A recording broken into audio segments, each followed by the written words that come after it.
Okay, I think we're about to start. Thank you everyone for joining us this afternoon. I'd like to welcome you all to IUCN's webinar on the IUCN World Heritage Outlook number 3, the 2020 update. So good morning, good afternoon, good evening, wherever you're joining us from. This is the second of our webinars today. We did this to ensure we could get good global coverage for all the time zones. And we're very pleased to welcome a new audience this afternoon from different parts of the world. Thank you for your interest in taking the time to be with us for this exchange following the launch of the IUCN World Heritage 3 update for 2020 on December 2nd. My name's Peter Shady. I'm the director of IUCN's World Heritage Program, and I'll be your moderator for this evening's webinar. I'm Australian with over 40 years of experience in conservation and a long history of involvement in World Heritage. And I'm very proud to say I started my career in conservation on the coalface as a park ranger. Back when dinosaurs roamed the earth, I will say, but still one of the best jobs that I think I ever had. I've been able to set up in my apartment here, pretending I'm in the IUCN office with my flag, and I hope that you can see everything okay. In these COVID times, I'm coming to you from my small Swiss village of Sancergues in the Jura Mountains, behind Lake Geneva, where IUCN is headquartered. I think if there's a positive that comes out of all of us having to deal with the pandemic and to run these types of sessions online and on virtual platforms, it's that we can actually connect to a lot more people. And it's great to see so many joining us this evening for the webinar. So it's a real benefit to us to be able to connect to you in all of these corners of the world, and to see so many joining us today. Welcome wherever you're dialing in from. World Heritage is an idea that's been embraced by almost every nation. And the 252 natural and mixed World Heritage sites assessed in the IUCN World Heritage Outlook 3 represent a kaleidoscope of nature. From the dramatic volcanoes of Kamchatka to the sprawling delta of the Sundarban, to the secret caves of Phongna Kebang, the majesty of Kilimanjaro, the otherworldly landscapes of Socotra, the idyllic rock islands of the southern lagoon of Palau, to the lost worlds of Chiribikete, the towering redwoods of California, and to the vast oceanic wonders of the French Austral lands and seas, inscribed in 2019, and now the largest World Heritage property on Earth. It is larger than mainland France. And we could repeat this list of natural wonders using different superlative examples. The World Heritage List includes all of these wonderful, inspiring places. But these are places which do more than inspire. They protect some of the world's largest wild places left on the planet, and they underwrite the natural foundations that we as humanity depend upon. WWF, in a 2016 study, estimated more than 11 million people living in and near World Heritage sites depend on them for food, water, medicine, and foods. But of course, they bring benefits well beyond their boundaries and that of their buffer zones. Work by IUCN and others on World Heritage benefits shows this clearly. World Heritage sites provide significant benefits linked to carbon storage and sequestration, soil stabilization, water supplies, disaster risk buffering, and widespread tourism benefits. So we thank you for joining us this evening. We're delighted as today we have assembled a fantastic array of speakers and panelists with a great depth of experience in World Heritage, and we look forward to a lively and interactive discussion. This morning's webinar generated a great deal of comments and questions, and we hope to do the same this evening from the audience. World Heritage Outlook is IUCN's flagship knowledge product on the state of the world's natural sites. It has been made possible through a massive effort across IUCN's networks and the long-term financial support of the Marva Foundation, who have underwritten this work for us for more than 10 years. Outlook is a very simple idea that seeks to answer the question, how are the world's most precious natural places doing? Today, we will learn more about the answer to that question, discuss challenges and opportunities and what can be done moving forward. So my job is not to talk too much, but to step us through our program, keep us on time, feed questions from you as our audience to our panel. Before I do that, and before I stop talking, just some housekeeping matters to bring to your attention. So those of you who are joining are on a Zoom platform where the audio is silent for attendees, but we are looking forward to your inputs and your engagement questions with the panel. To do that, please raise your questions on the Q&A box, which you should see on your dashboards.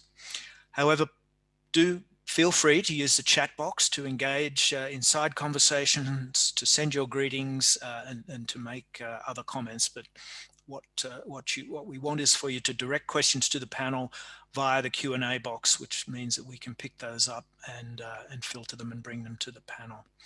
The webinar this evening will be recorded. We recorded this morning's webinar, and we will be posting online a version of the webinar which will be available following today for people to view. If we do not get to your questions in the Q&A session, because we had a lot this morning, we will be looking to follow up on those as efficiently as we can. And we hope that the technology again smiles on us this evening, and we can run our session without any hiccups. So without further ado, we're going to start proceedings by delving into the results from the third update of IUCN's World Heritage Outlook, with a short video followed by a more detailed presentation. So thank you, and let's switch to the video now.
Thank you for the video. A quick snapshot of some of the headlines that we're seeing from the Outlook update. I'd like now to introduce Cyril Kormos, who will present the findings from this latest assessment. Cyril is speaking to us today from Berkeley, California. He's the Executive Director of Wild Heritage and has served as Vice Chair for World Heritage on IUCN's World Commission on Protected Areas, and I'm sure that many of you know Cyril. He's held that position with WCPA since 2012. Cyril also sits on the IUCN World Heritage Panel, the WCPA Steering Committee, and serves as the WCPA World Heritage Network Coordinator and NGO Liaison for the World Heritage Program. Cyril holds qualifications in English from the University of California in Berkeley, International Politics from the London School of Economics, and a Juris Doctor from the George Washington University Law School. So without further ado, pass to you. Thanks, Cyril, to take us through the presentation. Thank you. Thank you very much, Peter, and good morning, everyone. Great to see so many people online. Can I just double check that you can see the slide presentation? Excellent, thank you. Well, let's launch in then. As Peter said, I will be we'll be presenting the results of the Outlook 3 report. Peter very eloquently expressed the importance of World Heritage Sites, so I won't go into a huge amount of detail, but just as a brief introduction, these are not only the best places on Earth, but they also represent a very significant proportion of the protected areas of state globally. So even though there are only 252 sites, that represents about 8% of the entire protected areas of state globally. So it's less than 300 sites out of hundreds of thousands of protected areas around the world, but a very significant proportion in terms of area and a very significant proportion in terms of importance. So at a time when we are getting very, very strong reports from the UN, including the IPCC on climate change and IPBES on biodiversity, civil society reports like the Living Planet report, a number of reports from the scientific community about the dire state of biodiversity globally and the dire state we are in terms of climate change. These sites are really fundamentally important. If we can't protect these sites, we're not going to succeed elsewhere. It's a very important litmus test for the conservation community in general. And if we're going to talk about building back better from a pandemic, we really can't do it without World Heritage Sites. I mean, they are fundamental to everything we are doing. So the World Heritage Convention requires that these places that are inscribed on the World Heritage List be protected in perpetuity and that their values be maintained in perpetuity for future generations. And so IUCN is, of course, very interested in finding out and monitoring whether these values are in fact in good condition and how they are trending and whether they are being maintained for the future. And that's what this Outlook report is intended to do. And as mentioned, this is the third one in a series, previous editions in 2014 and 2017. So basically the Outlook report does a site-by-site assessment looking at three things. It looks at the values for which the World Heritage Site has been inscribed on the World Heritage List. It looks at threats to those sites and to those values, and it looks at the quality of the protection and management, and it rates each one of those on a scale. And the intersection of those three things, and as you can see in this Venn diagram, gives you a sense of what the current status of those values are and in which direction they might be headed.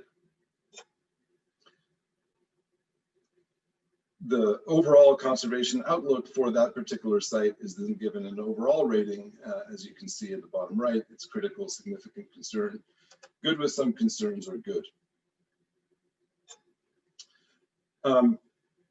The process for determining what that rating is a sort of a sanity challenging, highly intricate process involving a huge number of people. This last Outlook assessment of all 252 sites involved more than 700 experts. It involves sort of a background compilation of information. It involves extensive consultations with governments and site managers. It involves, as you can see, over 100 assessors who then sift through all these pieces of information and do a desk review of the condition of each site. Those conclusions are then sent out to external reviewers who look at the assessment and assess the assessment. They are then sent to site managers for their comments. None of these are ever published without an opportunity for site managers and their agencies to comment on the result.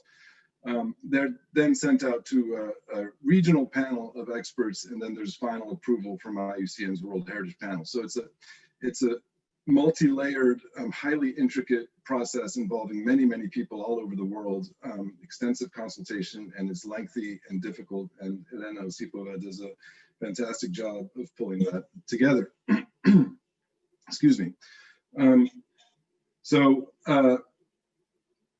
this process obviously wouldn't be possible without the wonderful communication done, coordination done by the IUCN World Heritage Panel and the IUCN World Heritage Program, but it relies extensively on, I should say, IUCN's expert commissions, and in particular the WCPA, the World Commission on Protected Areas, and the Species Survival Commission. These are the two commissions that we pick our experts from as most often, and without them, this process wouldn't be possible. So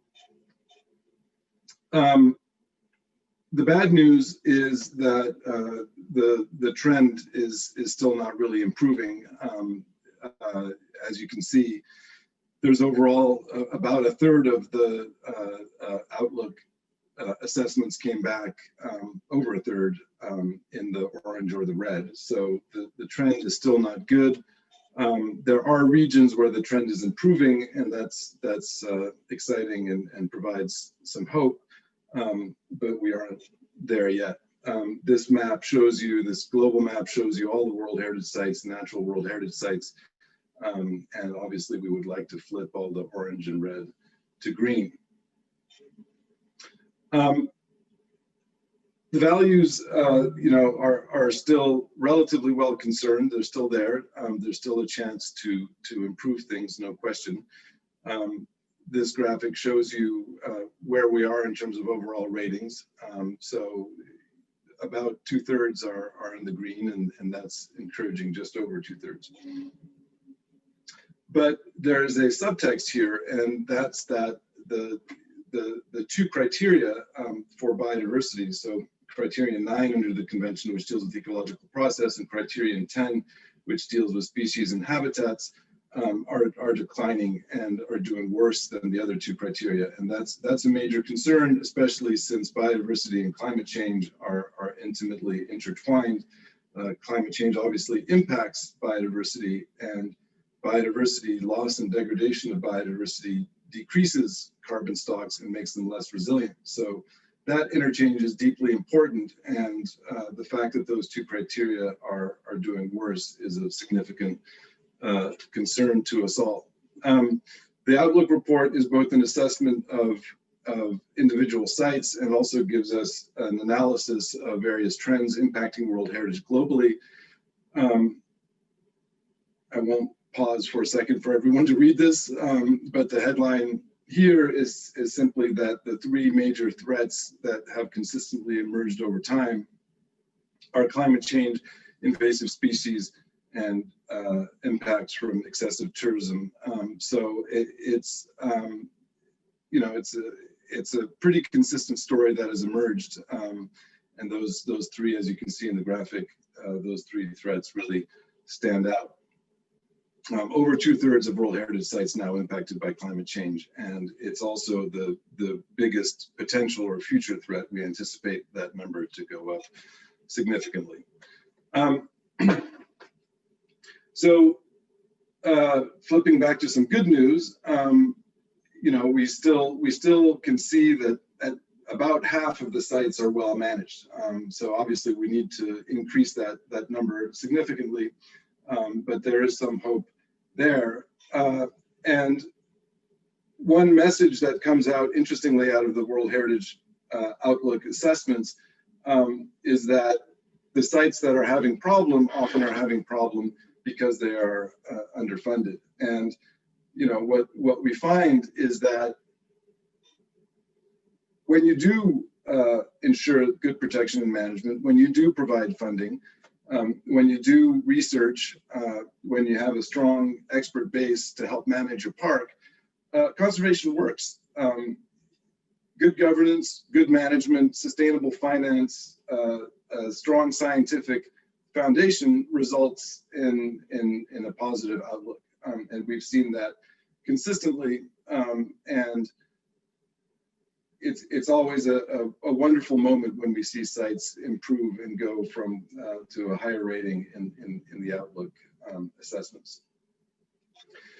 So a couple examples: Wadi Al Hitan in Egypt, a site that was rated as good with some concerns in 2017. You see the needle move to good. It has improved with an updated management plan by adding a buffer zone, and so the very dedicated staff there has made some strides.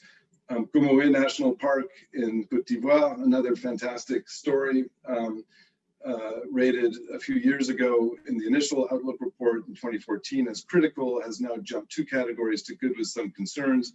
And it was really a wonderful moment when the site was removed from the World Heritage List in danger. It was a big celebration at the World Heritage Committee. Those are the moments that we live for. So the World Heritage Outlook website is here. You're probably all familiar with it. You can click on individual sites and you'll see the site come up on the bottom left, and it'll give you some information on that site and its rating. You can click on individual sites and use various filters. You can filter out sites by region, by the criteria for which they are inscribed on the World Heritage List, their Outlook rating, threats, the benefits they're providing, etc.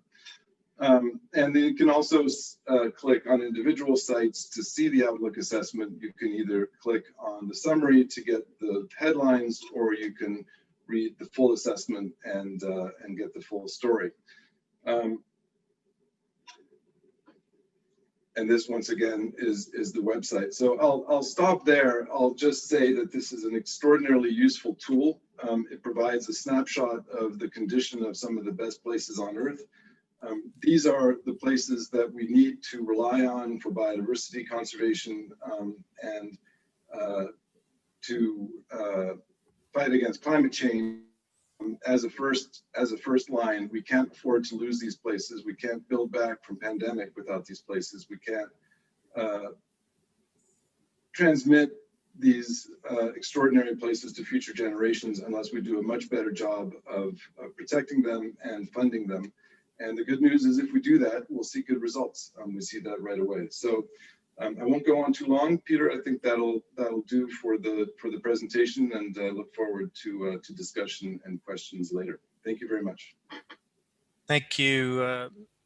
Thank you, Cyril. I think we're going to come off the presentation. I might just, before moving on, pass to Elena Osipova, who you mentioned. Cyril has been the coordinator, the person directing traffic in the middle of this assessment. But Elena, who's our senior monitoring officer, joined the World Heritage Program in 2012. So Elena has actually gone through 3 assessments, which is in itself a remarkable feat. She continues to look fresh and alert. I'm not sure how, but I thought maybe we could just pass quickly to Elena if she wanted to add any comments to the presentation you just ran through. So pass to you, Elena, quickly. Thank you, Peter, and hello, good evening, good morning to everybody. And thanks, Cyril, for the great presentation. I think I don't have anything to add on the specifics, but maybe I just wanted to thank again all the experts who were involved in the assessments, all the reviewers, Outlook partners. It really wouldn't have been possible without you. But also specifically also to thank all site managers who provided comments through various stages. We really have seen an unprecedented level of response from you, and it's been absolutely great to see all the comments and to see the level of engagement. So just thank you to everybody who provided inputs. Thanks. Thanks, Elena, and again, thank you for your amazing hard work with other members of our team and all of the network of support that's gone into this work. I think Matthew Emsley Smith from our team has also shared the link with everybody, so you can access the full report. It's downloadable off our website, along with the information on the actual assessments. And I think it's worth noting that the report, which Cyril has just worked through, is really, am I on mute? No, I'm good. The report is really rather synthetic and quite high level. And I think if you explore our website, the individual assessments, you will discover how much information really underpins these assessments. This rolled up data, which gives us a very simple and easily communicatable message around the outlook, the future prospects for these places. It's underpinned by a huge amount of information and evidence, which I'd encourage you to take a look at.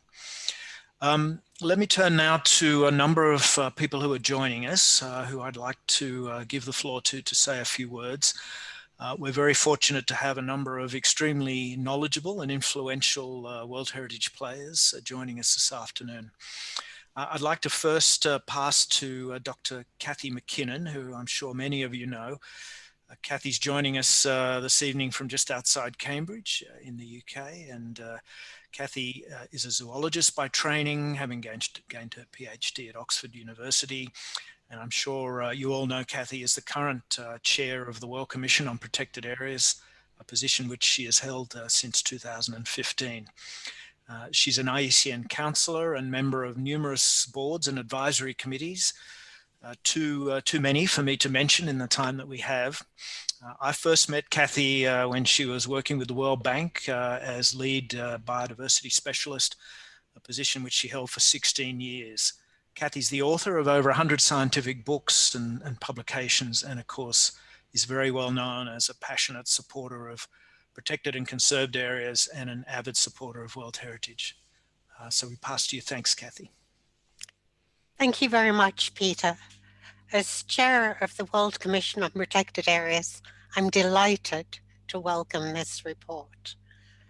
I'm very happy to say that WCPA has had a long and special relationship with World Heritage, working not just on reports like this, but also in helping to assess nominated sites and sites under threat. The World Heritage sites are the jewels in the crown. As Cyril said, they're some of the most important and spectacular protected areas in the world. So the outlook is important, not just for telling us what is happening at those special sites, but also as an indicator of what is happening to protected areas more generally. And so it's worrying. The threats are known to be increasing globally, and particularly the threat we're all facing from climate change. So 83 of the natural World Heritage sites, that's 1/3, are now threatened by climate change. And we can assume that applies to all global protected area networks. In marine areas, this is leading to ocean warming and acidification and severe degradation of coral reefs, as in the Great Marine Barrier Reef in Australia. Exacerbated by climate change, we have the spread of invasive alien species, as in the Cape Floral Kingdom. And the more severe storms and hurricanes and wildfires sweeping through important sites are creating devastation and degradation in places like the Pantanal in Brazil and currently in Fraser Island, Australia. So it's very worrying that 30% of the World Heritage sites are of significant concern and 7% are critical. This reflects what we already know, that we're in both a biodiversity and a climate change crisis. And this year, we came into another crisis, a health crisis. 2020 should have been the year when we were celebrating achievements under the Biodiversity Convention, with some remarkable achievements in achieving some coverage under IHE Target 11. Instead, everything has been disrupted by the pandemic, including meetings to set even more ambitious targets. Like other commissions, WCPA has set up a special task force on protected areas and COVID. We've been undertaking regional assessments of the impacts on protected areas. Tourism is listed as a threat in the global outlook, but this year it's been of concern for another reason. Lack of tourism has meant lack of funding and support for both protected areas and the local communities that depend on those tourism revenues. In some parks, we've seen a greater incidence in poaching, less ability to carry out standard operations, and additional difficulties in carrying out safe, field patrols. We will be summarizing a lot of this information in the next special issue of Parks to come out in early January, which will be freely available on our website. One of the few benefits of the pandemic has been a much greater appreciation of nature and the human health benefits that conservation can bring, especially where people have access to nature in urban settings or protected areas close to cities. Politicians and other policymakers at the highest levels, including the UN General Secretary, are stressing that healthy natural ecosystems are essential to underpin human health, welfare, and well-being. This is a real opportunity for us because hopefully those wise words will translate into effective action with more support for protected areas, including World Heritage Sites, as part of green economic stimulus packages moving forward. This is a real opportunity for us to stress the synergies between biodiversity conservation, actions to address climate change, and rebuilding back better, rebuilding green economies. IUCN, through the new DG, has an ambition to push donors to allocate at least 10% of the billions of dollars that will go into investment towards better protecting nature. I want now just briefly to address this issue of management effectiveness. WCPA has a long-term mandate to build capacity in protected areas, and we have many tools at our disposal to do that. In particular, though, we've started a new initiative to help the rangers, who are the frontline staff in all of the protected area sites, including World Heritage Sites. WCPA is now a partner in a new initiative through the Universal Ranger Support Alliance, which will both provide training to rangers, but also has desires to improve their welfare. This emphasis on rangers and their welfare is particularly poignant today, given the sad news of a terrorist attack in Park W in Niger, which has led to the deaths of several rangers. So if we can build better capacity, improve the welfare of protected area staff, and provide greater financial and political support, perhaps we'll see an even more optimistic picture in the next Global Outlook. Thank you very much to the team for preparing this. It's a really important exercise. Thank you. Thank you, Kathy. Thank you for those words, and just to emphasise that we could not do what we do without the support of the amazing networks of expertise that we have through IUCN's commissions. That's both our work as advisory body to the World Heritage Convention and work such as Outlook, but other initiatives which we undertake around World Heritage leadership benefits, our thematic gap studies, you name it. We depend heavily on the amazing resource that is the IUCN Commission network.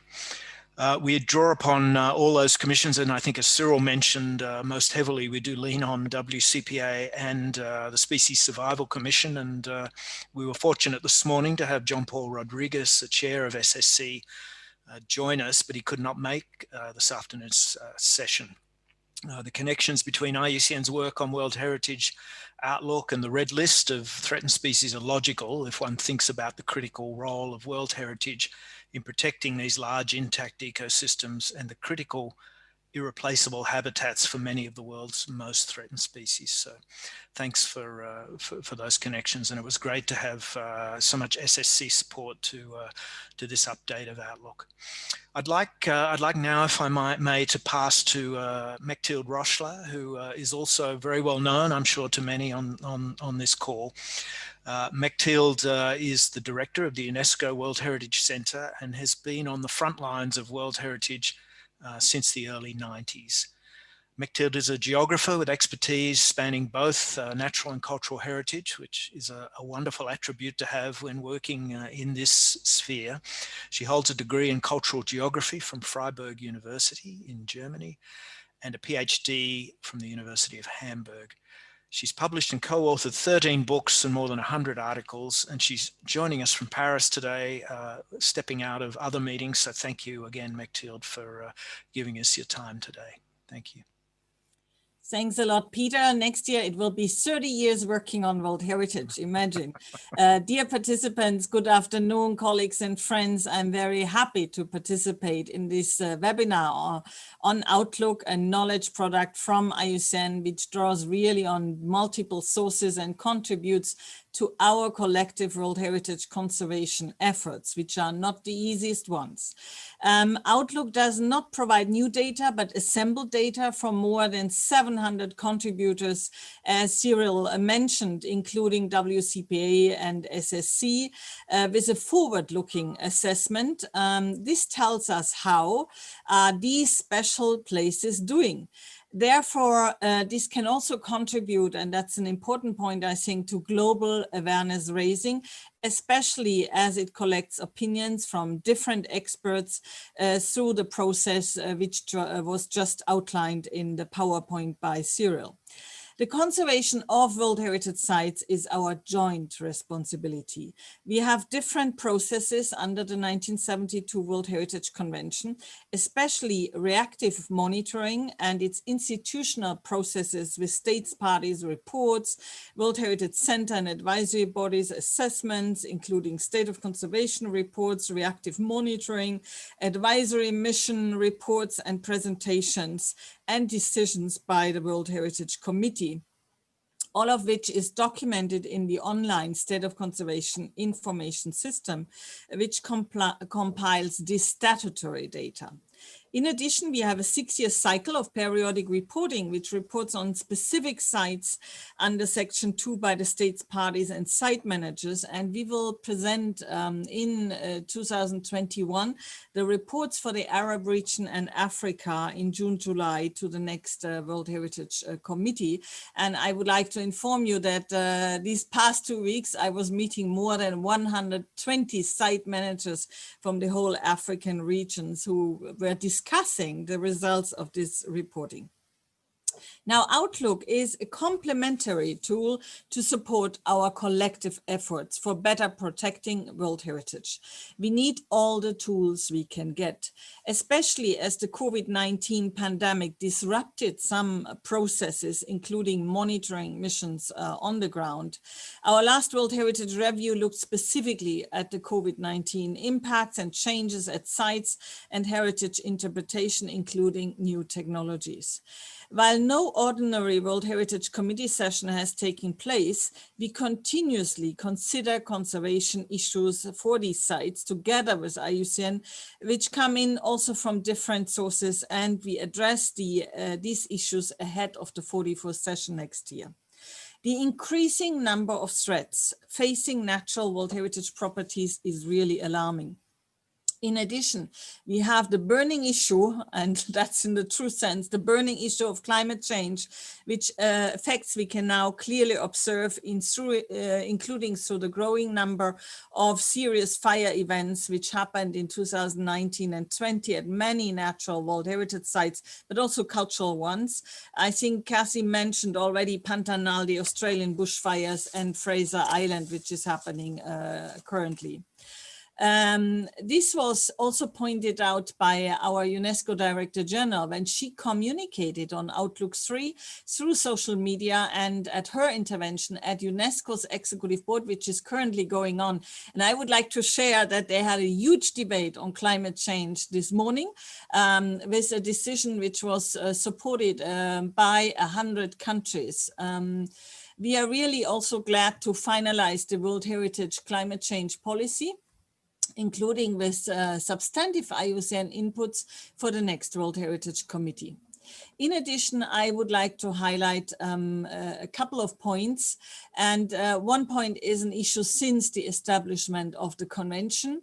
Here we have the most important sites on Earth, and they have management issues. How is this possible? How is it conceivable that such sites do not have an effective management system and a proper management plan?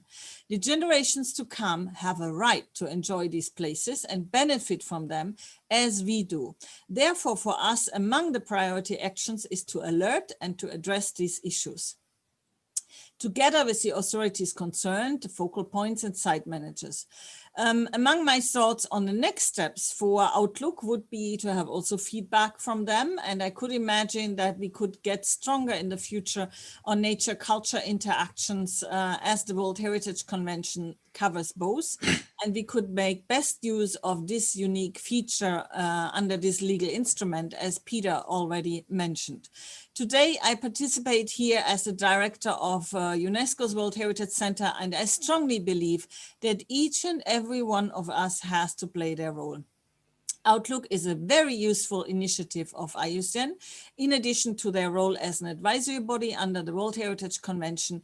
And we will highlight this again in the IUCN column and our next World Heritage Review coming out soon on the topic of biodiversity, another burning issue, and in view of the big events hopefully coming up in 2021. Many thanks to all of you. Thank you very much, Mechtild, for those words, and thanks very much for the time that you've made available to us. I think I'm really glad you raised this issue of challenging the fact that we have half of these sites that don't have effective management. I think that's rather shocking, and I hope it's something that we can begin to address in the conversation after this, and more importantly in action plans going forward from these assessments.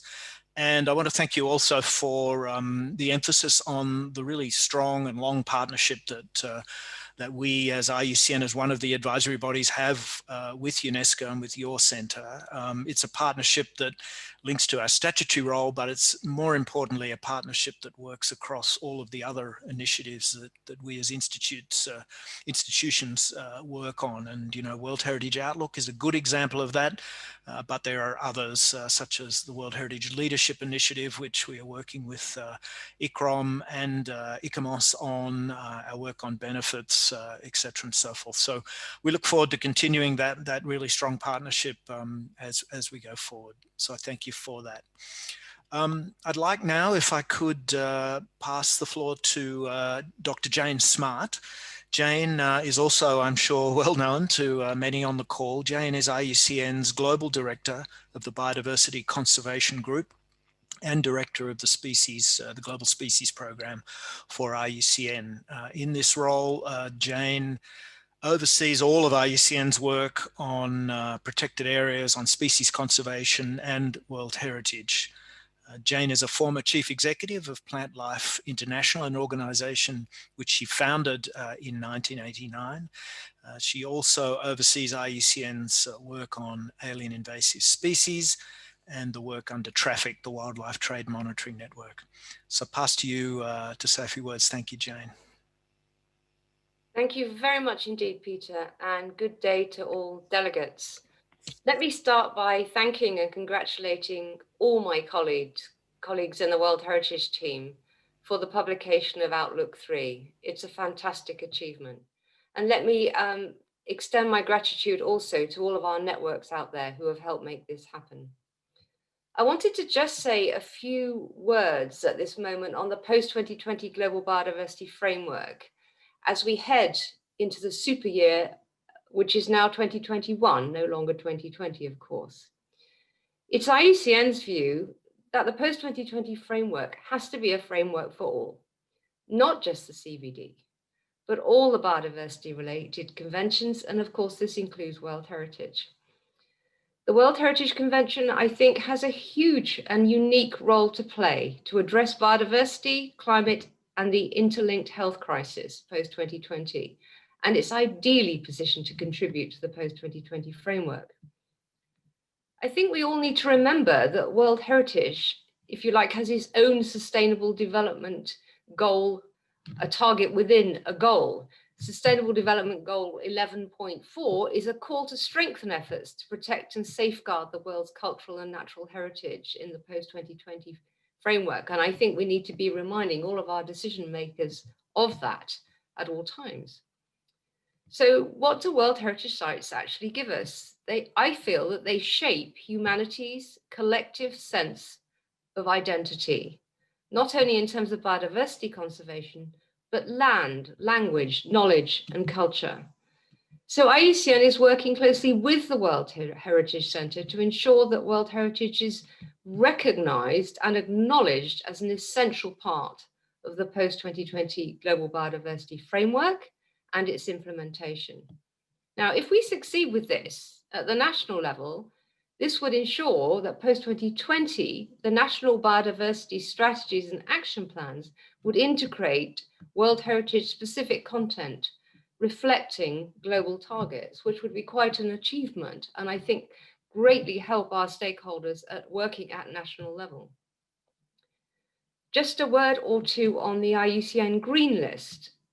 This process, this new standard, as I am sure many of you are aware, certifies sites that are both well managed and well governed.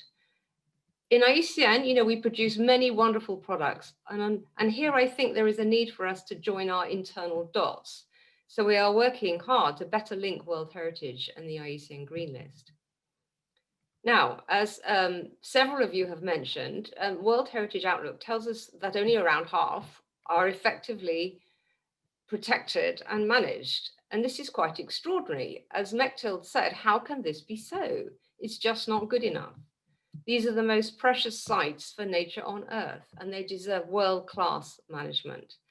And the Green List provides a means of assessing this with this new global standard, which is getting fantastic take-up everywhere. So what we would like to do is to work hard to ensure that all natural World Heritage Sites are green listed to quality assure their protection and management. And at the same time, we will push for improvements in the management to ensure that by 2030, the world reaches a far greater proportion of sites, World Heritage Sites, with a positive outlook and effective management. We have a long way to go, but have started that journey. Thank you very much. Thank you. Thanks, Jane, very much for those words. I think important messages, concerning the real opportunity that we must grasp to have World Heritage contribute to the global agenda on biodiversity going forward, and everything that's linked to that in terms of the types of societal change that we need to be triggering.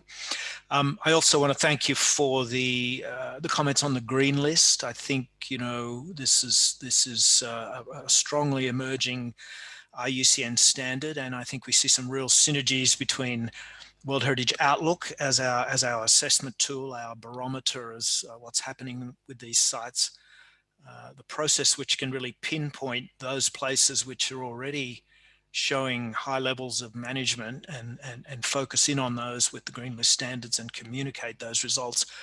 But more importantly, where are the sites that are most in need of this support? Where are the sites that are most in need of the application of these standards, the processes that go with them, and the sorts of tools that can support site managers, working through that. So I thank you for making those points. Thanks again. Let me now take us to a number of short videos, which we're very happy to have put together in support of Outlook. We've been working hard to really look at how Outlook can achieve the sort of traction that we want to see it achieve at ground level, at site level. And we'd like to share with you now some short videos of some of the people we've been working closely with, some of the success stories around the application of IUCN's World Heritage Outlook. So I'll ask you to run the videos, please. Thank you.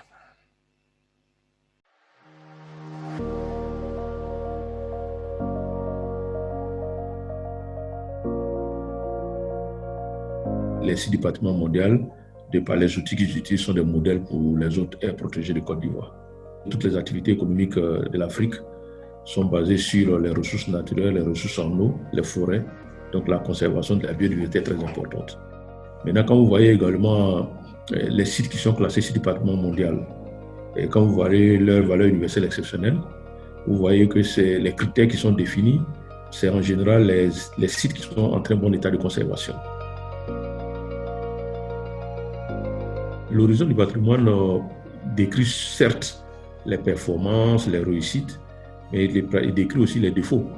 Parce qu'il faut le dire que la gestion des sites du patrimoine mondial, ce n'est pas un fleuve tranquille. Si l'horizon du patrimoine n'existait pas, nous n'allons pas avoir les expériences des autres pays. Alors que quand on voit ce qui est produit à travers tout le monde, ça nous donne des idées et surtout d'anticiper sur les problèmes émergents qui arrivent pour mieux gérer ces espaces-là. Notre rôle, génération présente, c'est de mettre à leur disposition des sites qui sont en bon état de conservation. Et de sorte que les générations futures qui arrivent puissent utiliser les meilleures pratiques pour à leur tour pouvoir transmettre cela à d'autres générations. Donc véritablement, je pense que ces échanges-là, avec la contribution de l'IUCN, ça nous permet d'avoir un système de gestion performant.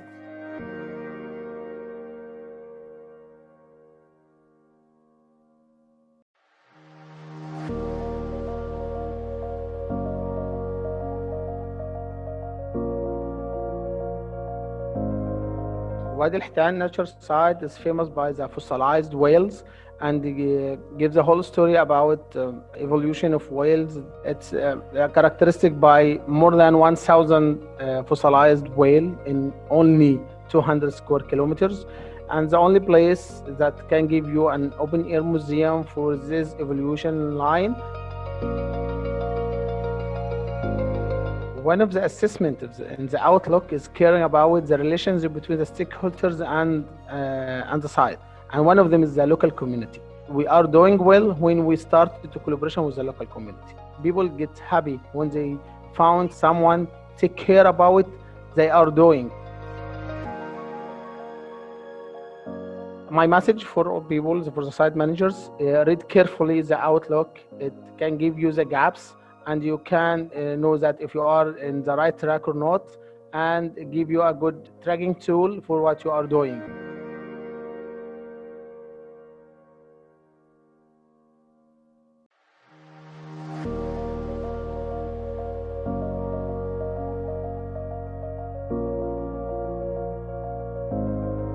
World Heritage Sites are sites that are critical, particularly for natural sites, because of the uniqueness of their ecosystems and the wildlife within those ecosystems.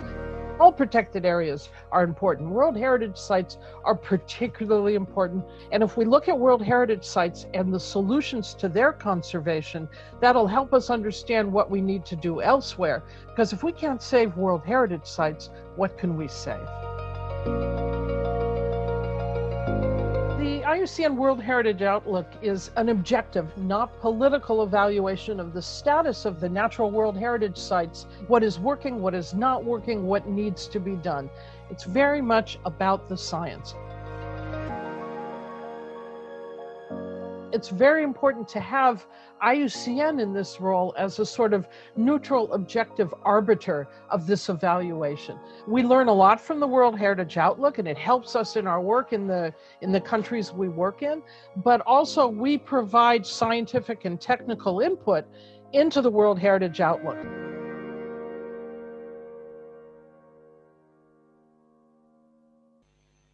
Thank you. Thank you.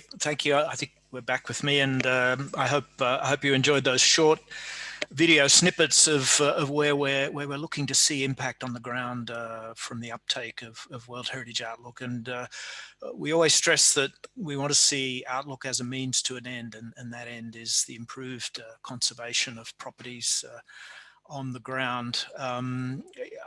You know, the first video from the Côte d'Ivoire, from Comoé National Park, I think is surely that's the example we want to see replicated, where we've been able to move the needle from left to right.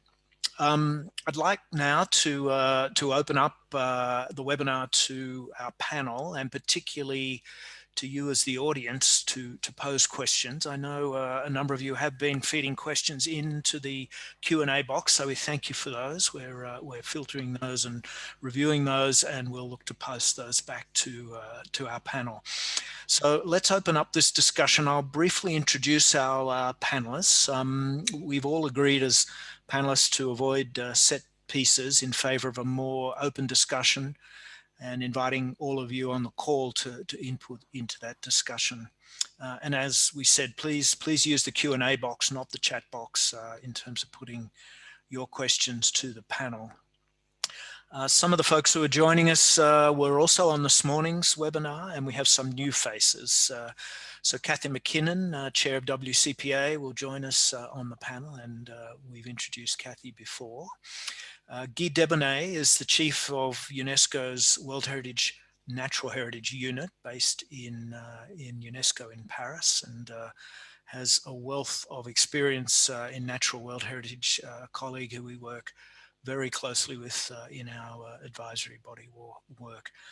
Cyril Kormos is going to join us, WCPA Vice Chair on World Heritage, and we'll be able to contribute further on the panel. Elena Osipova, who we heard from before, will also be available on the panel to respond to questions, any clarifications. We also have John Zulu, who is the site manager for Moseatunya Victoria Falls on the border between Zimbabwe and Zambia. John really brings us the coalface perspective, and he's been sitting there watching Outlook assessments at the coalface over 3 cycles now, and he brings us that perspective and his experience working in a transnational World Heritage property, which adds another dimension. And last but not least, we're joined by Alison Woodley, who is the National Conservation Director of the Canadian Parks and Wilderness Society, CPAWS. Alison has more than 3 decades of experience working on wilderness protection issues, including 14 years with CPAWS, and we're really delighted to have CPAWS as one of our official Outlook partners.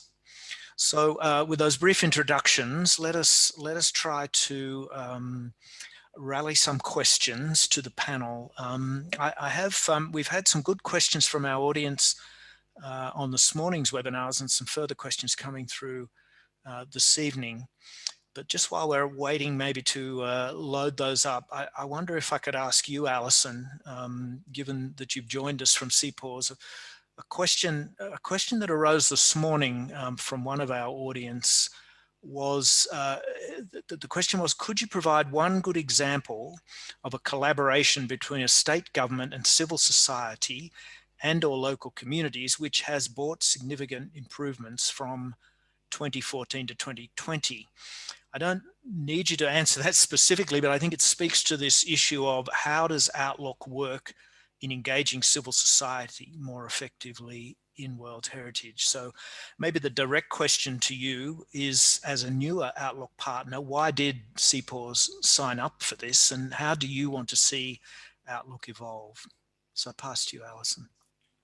Thanks, Peter, and thank you for the opportunity to join the panel today. It's an honor. So just a little bit to start maybe about who CPAWS is. We are Canada's preeminent national conservation NGO that works specifically on the establishment of new protected areas and ensuring they're well managed for nature. And so we've been working on World Heritage issues for decades, working with the committee, encouraging decisions from the committee to highlight challenges to World Heritage, working to support the establishment of new World Heritage sites. So we really appreciate the Outlook as the latest tool. And, I think Mechthild spoke to the suite of tools that are available around World Heritage. And so Outlook is the latest tool, and it's been invaluable and will continue to be invaluable to CPAWS work from a number of aspects. It's always critically important to have transparent, evidence-based monitoring and public reporting on the state of protected areas. And so Outlook is providing that for our most special areas in Canada and around the world. And it's available at multiple scales. You can drill down on every site and get rich evidence-based information about the state of those and how they're changing over time. From a civil society perspective, from our perspective, there's several avenues. I mean, because of IUCN's statutory role as an advisor, and the work that IUCN has done, we have the opportunity to engage directly in the creation of the Outlook and in the tracking of Outlook and providing input into that process, and also using the results. And the results we will use and continue to use in many ways, both as an evidence-based tool to raise the challenges with government decision makers directly, to raise media attention about the challenges facing our most treasured spaces in Canada. And of course, that's often needed to create the political space for governments to do the right thing, to make decisions to better protect these areas. And also with citizens. I mean, Canadians, like people around the world, love our World Heritage sites, and it's important that they know the state of those World Heritage sites so they can advocate personally for their protection. So there are many, and Outlook is one tool among many within the World Heritage family, but there are many ways that we see this as a valuable opportunity to support our work on World Heritage sites. Thanks very much, Alison. I think that's some great insights there. Thanks, appreciate that. Let me try and pick up a question that we've seen from our audience. And again, thank you to folks for posting those questions through. Let me see if I can pick this up correctly. So we've had a number of questions, I guess, around the role of Indigenous peoples and local communities in supporting World Heritage properties. And in fact, just Alison, to pick up again on the Canadian example, Pimachuanaki was a recent inscription which we very much celebrated, given it was driven from those Indigenous peoples' interests of First Nations. But this question, and I might flip this to you, Cyril, and also ask you, John Zulu, to think about coming in on this one. The question, if I can paraphrase it, is: does the Outlook find a correlation between biodiversity sites doing well and sites under the custody of Indigenous peoples and local communities? And I guess this is a question that definitely could trigger responses from all panelists. But maybe Cyril, I'll pass to you first if you have a comment on that, and then come to John. Thank you, Peter. I don't think we have measured that question specifically. Obviously, there is a correlation if you look at that globally, that a lot of places around the planet are still in good condition precisely because of Indigenous and community management. And I think that what we are seeing, which is very encouraging in the World Heritage Convention over the last few years, is an increasing trend in interest in the convention from Indigenous peoples as a mechanism to help recognize rights and to help their territories be protected and managed better with more resources and more support. So I think interest in the convention as a tool is growing. I think the correlation exists globally. I think we need to do a better job of measuring that and encouraging it through World Heritage going forward, so that it's not an incidental correlation, but something that we acknowledge and bolster and support. Maybe I'll leave it there so John can intervene. Yeah, thanks very much, Cyril. I fully agree. We've watched some almost diametrically opposed debates, if I can be bold enough to say that, on rights issues linked to World Heritage. From cases of extreme sensitivity and support for this to the opposite. But let me pass to you, John, because you're very much at the cutting edge, I know, of working with communities. So I think some reflections from you would be great to hear. Thank you so much, Peter. And good evening, good morning, good afternoon, everyone. This question really is it's quite interesting, and on my part as site manager, because over the years of managing the Museo Victoria Falls World Heritage Site, we have seen a shift where we have moved from being so much of the conventional to really involving the community in managing the property. What I mean is that we were really more or less like using the book in managing the property, really going chapter by chapter, but we saw that we were facing challenges and which were very, very hard for us to really control. And at the end of it all, effectively manage the property. Until we realized actually that for us to actually effectively manage the site, we had to bring in the community. And in so doing, we had to employ a number of strategies on how to bring the community on board.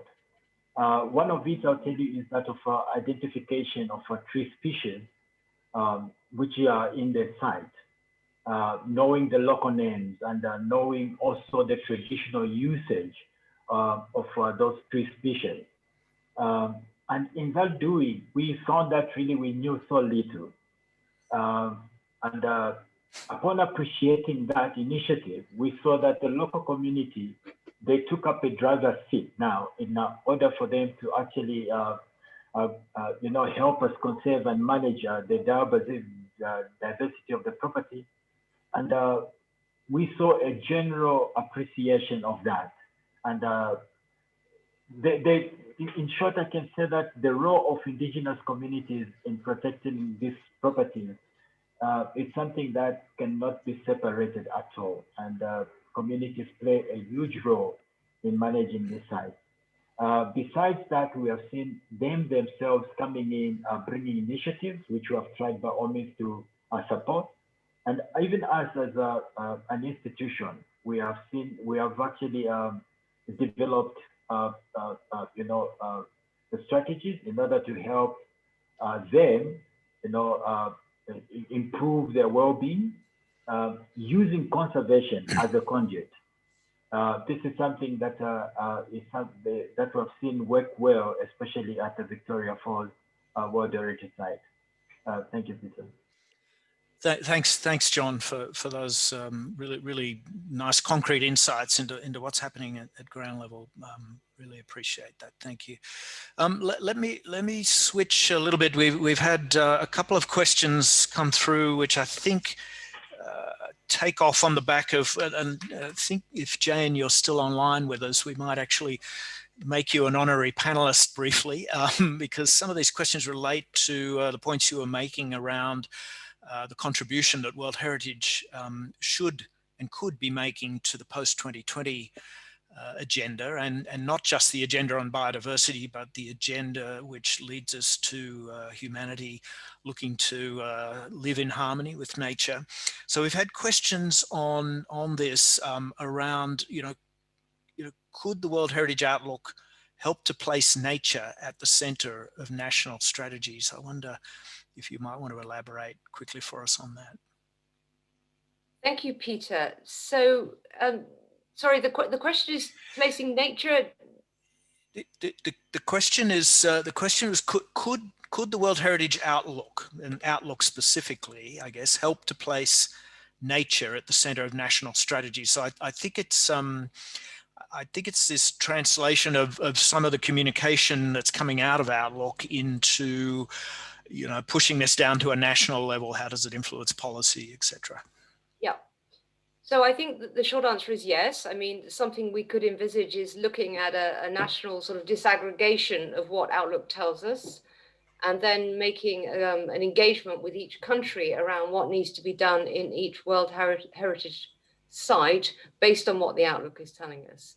And at national level, of course, we would need to be engaging, as has already been very nicely articulated, with communities, civil society, as well as government and other stakeholders to bring about that improvement. So I think that could happen. And more specifically, a sort of more geeky data answer to that is, if we do manage to get a good data linkage between Outlook and the Green List, one of our aspirations is to get the green list adopted as an official indicator for the framework. And that, of course, can also be disaggregated at national level. So we could make that linkage as well. So you probably don't want me to go on and on and on, but I think actually there's a really good idea behind that question, which is to look at a sort of national disaggregation of what Outlook is showing us, and for sort of national level capacity to pick that up. Thanks. Thanks very much, Jane. Thanks for that. I just maybe just to sort of come back in a very concrete way to some of the results that were presented earlier, and this was a point that came up in this morning's webinar, and one that I might refer to you, Guy, sitting where you do, watching the mounting pressures on World Heritage year in and year out.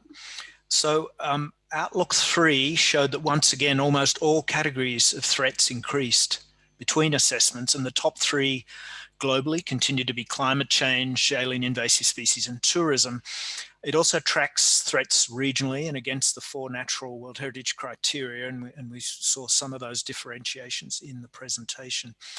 And I think one of the alarming findings out of Outlook is that sometimes, despite even the best management being applied to sites, we're not actually winning the battle against threats. These places are not safe. So what can be done about this pressure being placed on World Heritage sites, and what is an appropriate scale that we could be working at? So I'll throw that one to you, Guy, if I can. Thank you, Peter, and thank you for having me at this discussion.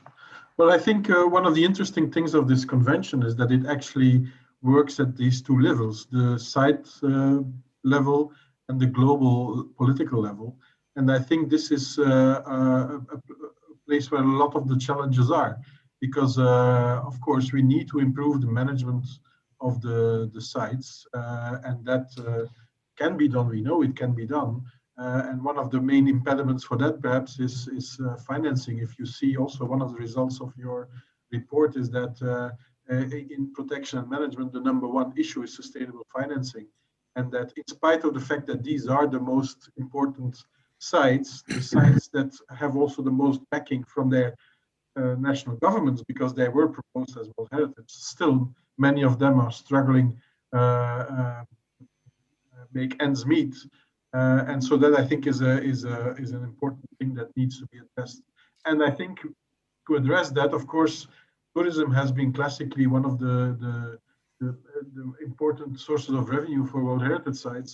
But this crisis, as also the current Corona crisis, has also shown the fragility of tourism. And we've seen that also before in countries that have been affected by conflict, etc. So I think there is a real need also to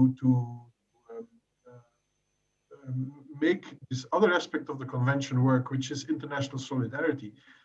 A lot of, if you look at the natural sites, a lot of the natural sites tend to be, of course, in the developing countries, because these are the places in the world, the tropics, where they have the tropical rainforests and where you have some of the highest biodiversity. And I think it's important that the solidarity of the convention works, and also that the North, the richer countries, take a responsibility for financing these protected areas. And that brings me to the second point, is that the advantage of this convention is that it works at the local, national level, at the site level, but also at the international level, because I think a lot of the problems we see are actually linked to global issues. And of course, climate change being the one that is very clear, where if we will not address this issue, we will lose more World Heritage sites. Climate change, I think this is what Outlook is really showing. Climate change is not an issue of the future. It's affecting the sites today. And this is perhaps very explicit in, for example, the coral reef sites, where research has shown that if we can't limit climate change to 1.5 degrees, we will basically lose all the coral reef sites on the World Heritage List. So I think engaging at this global level and into these global dialogues, like the global biodiversity framework, is very important to ensure the conservation of these sites. And I think that is where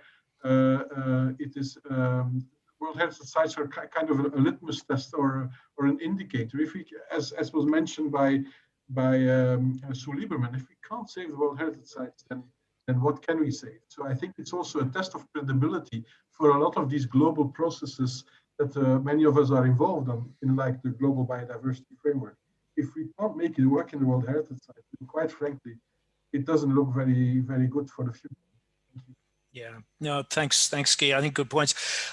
Maybe I could bring you in on this, Kathy, because I think what you know, just jumping off the back of Guy's comments and what Outlook is showing us in terms of this growing pressure of threats on these sites, and they're not just World Heritage Sites, they're all protected areas suffering from these threats. I know there's been a lot of work on no-go commitments, you know, linking to other sectors around extractive industry, the resource sectors. You know, we've seen pressure from hydro, we're seeing pressure from palm oil, etc., pressing in on these sites. I wonder if I could flip to you for thoughts on that, because I think, you know, this is another dimension to, in a way, trying to work upstream with decision makers who are affecting these sites, but aren't necessarily in the room right from the beginning of discussions. So thoughts on that from you? Well, thanks, Peter. It's quite a complex question. Of course, there are lots of pressures on natural habitats, forestry, logging, overfishing, all of those overexploitation activities. And I think what we need is a real reset in how governments think about protected areas and how valuable they are as natural assets. So many of the goods and services that we get are just simply taken for granted. But we have good scientific evidence, for instance, that no-go fishing areas, where marine protected areas that have no fishing, are actually substantially contributing to fisheries resources outside. And there's a paper out to say that 5% more marine protected areas strategically placed could increase fishing stocks by something like 20%. Of course, a lot of these things depend on who wins and who loses. But I think we are possibly now in a position where people are beginning to realize this is a wake-up call, that we can't just keep on degrading natural resources. And if we are going to have more ambitious targets going forward post-2020, and we're very optimistic that we may get 30% of terrestrial and marine areas as protected and effectively conserved areas, then a substantial proportion of those should be well protected and well managed. The figure of 10% has been prescribed for strictly protected. The EU policy at the moment still includes that. It may come back into the global biodiversity framework as well. But it's really a question of, you know, getting out the message. These areas are assets. They're not a loss to national economies. They're actually one of their best resources. And well managed and well protected, they just keep on giving for everybody. Thank you. Thanks, Kathy. Peter, could I just add a quick point to that? Yeah, sure, Cyril. And then I think Alison, you wanted to chime in as well. So go first, Cyril, and then we'll pass to you, Alison. Yeah, just a very quick addition, which is that the threats that are in many cases degrading in World Heritage Sites are often also heavily subsidized. In other words, we are spending huge amounts of money to impact some of the most important places on Earth, and places which, as Kathy mentioned, also provide huge benefits. So we're subsidizing the destruction and then paying for the costs of that destruction, which means, you know, the quick point is that we're not short of money. There's no reason in the world why we couldn't afford to support the indigenous peoples and the communities and the protected areas that are protecting biodiversity and ecosystem services, and especially in World Heritage Sites. So money we've all often behaved like we're short of money and like we have a financial crisis. We don't. We have the money available. We just need to make the decision to spend it in the right places. Yeah, thank you. Alison, you wanted to add a word or two? Yeah, I just thought it might be useful to kind of speak to a specific example that kind of ties many of these elements together and there is one in Canada. We have 10 natural World Heritage sites that were assessed and 5 are good with some concern. And there's one significant concern, which is Wood Buffalo National Park, which also happens to be our biggest national park. It's vast, it's 45,000 square kilometers. It's remote, it's in the far north of Canada, the Northern Alberta NWT border, and yet it has significant threats from upstream industrial developments. The oil sands developments in Alberta and dams and existing and new proposed dams upstream on the Peace River in British Columbia. And this is also an area where there's been enormous Indigenous leadership, because it's been the Indigenous governments who actually first petitioned the World Heritage Committee in 2014 to put this area on the World Heritage List of endangered sites. And since then, there's been a reactive monitoring mission. There's been several World Heritage decisions, and that's triggered the federal government to lead the development of an action plan. It's led to more investment, and we're only just starting down that path. There's tons more work to do. These are huge issues.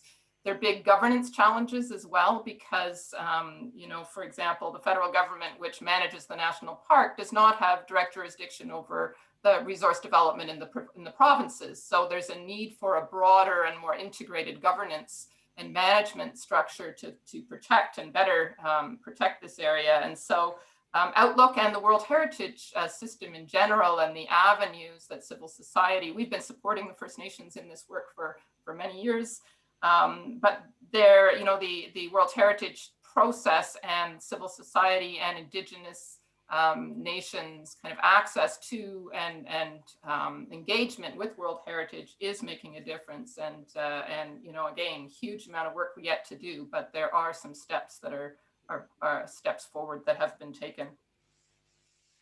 Thanks. Yeah, thanks, Alison, for a good real-world example. It's helpful to step through that. Thanks very much. I just want to note that we're getting a lot of questions. It is a little challenging to sort of weed through those for everyone, but I want to assure everyone in the audience that we're recording these, and we will get back to you on them. I think just there is a question here that I would like to open up, because it was also raised in this morning's webinar, and it's really the connections between nature and culture, and particularly the processes that we've gone through with World Heritage Outlook for natural sites. Can these be applied to cultural World Heritage sites? And also, of course, recognizing that many cultural sites are also significant contributors to biodiversity, covering a large number of key biodiversity areas. So there's a question from Joe King, who's our ICROM colleague, which commends us for the excellent work undertaken with Outlook and the focus on natural World Heritage properties. He says, I think we have reached a point to carry this work to cultural heritage properties. My question would be, is IUCN willing to work with ICROM and ICOMOS, our sister advisory bodies, to develop a similar outlook for cultural heritage? It seems that we could use the expertise you have built through 3 cycles to expand the scope. So I just want to open up that thought, both from the point of view of, the power of Outlook is definitely one of being able to communicate in a very rolled up way what's happening with these properties looking forward. Can we expand that to cultural heritage places?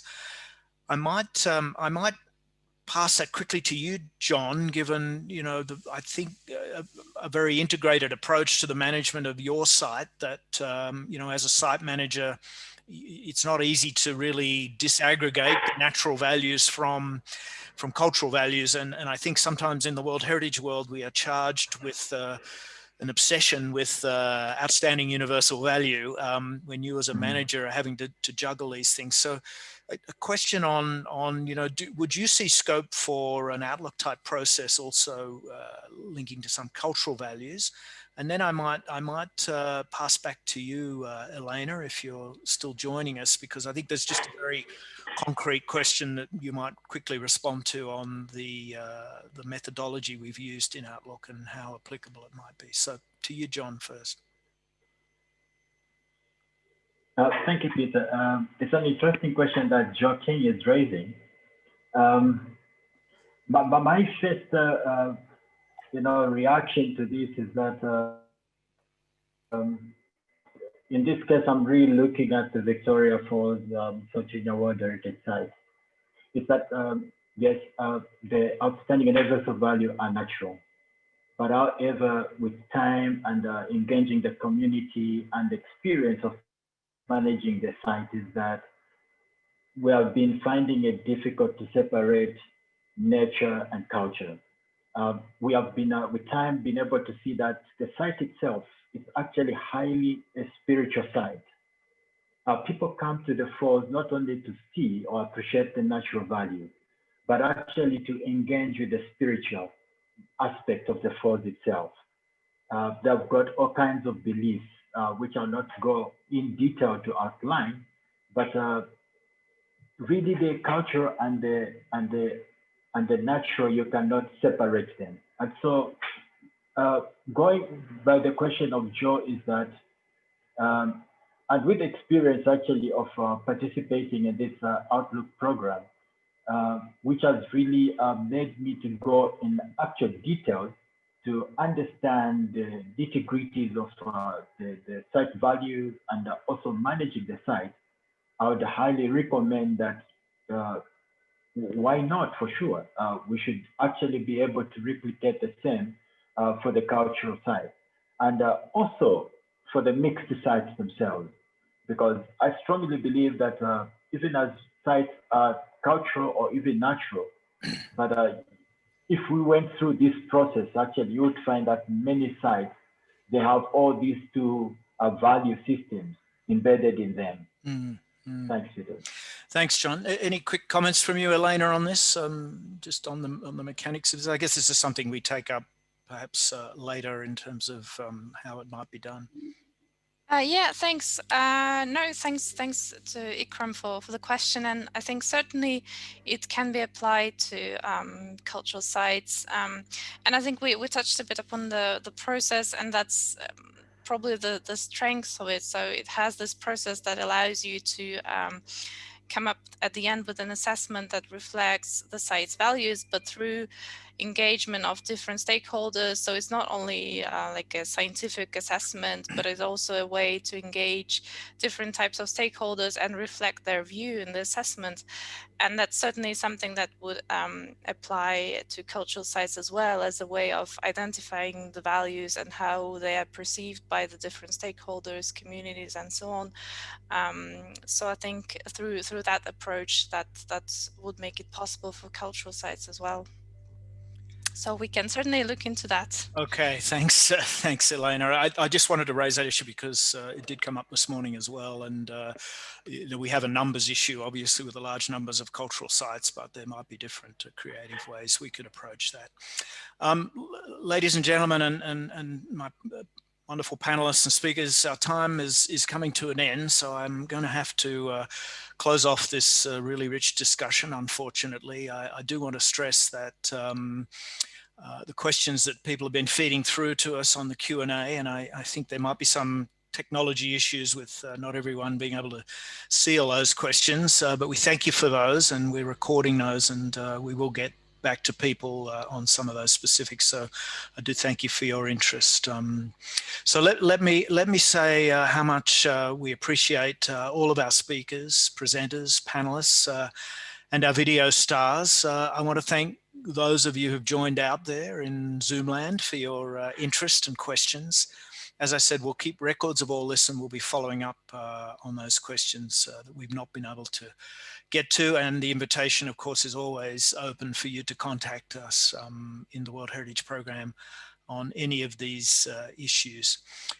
Sincere thanks to the hundreds of experts who mobilized behind this, the site assessors, the peer reviewers, the site managers, the states parties, regional review groups, the IUCN panel, the designers, the web developers, all of without whom none of this would happen. I want to pay special thanks to the extraordinary IUCN World Heritage Program team, my colleagues who've worked tirelessly to pull 252 assessments together in this report and to update all the assessments online. I've seen when the emails come in, and I know how people have been working around the clock on this. Thanks also to our IUCN communications team. We've generated nearly 1,100 media articles on the update assessment for Outlook, a whole host of coverage on TV, radio, and online. And every time we release an update of World Heritage Outlook, we get the same sort of impact in the media and through the public as we do when IUCN updates the IUCN Red List of threatened species. So I think that's very gratifying that we're seeing similar sorts of interest and impact on World Heritage. I want to pay a special thank you to Elena Osipova, who's joined us, who has not only coordinated and been the lead author of this 2020 assessment, but also been through this process 3 times now. So congratulations, Elena, for surviving that. It's a remarkable achievement, and she manages to stay fresh looking, and I suspect she is looking for a long rest now. But we thank you for all that extraordinary work, and I think the quality of the report and the assessments online is a tribute to your coordination, but also all of those assessors and all of the staff who've contributed to that. So we thank you for that, Elena. I want to again express our really sincere gratitude to the Marva Foundation, who've shown great faith in this work, supporting us through more than 10 years. Without Marva's willingness to invest in something innovative like World Heritage Outlook, we would not be here. So we thank them for that support. IUCN's World Heritage Outlook distinguishes itself as a one point in time health check on natural world heritage, the most stunning and important nature on this planet. It's forward-focused and proactive, proudly independent and evidence-based.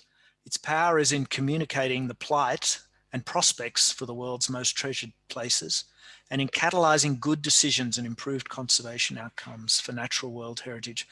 So let's work together to move the Outlook needle for World Heritage. Please continue to get involved, support us, and ensure that Outlook really is a means to an end, the better protection of the places we all cherish, the natural glue that sustains us.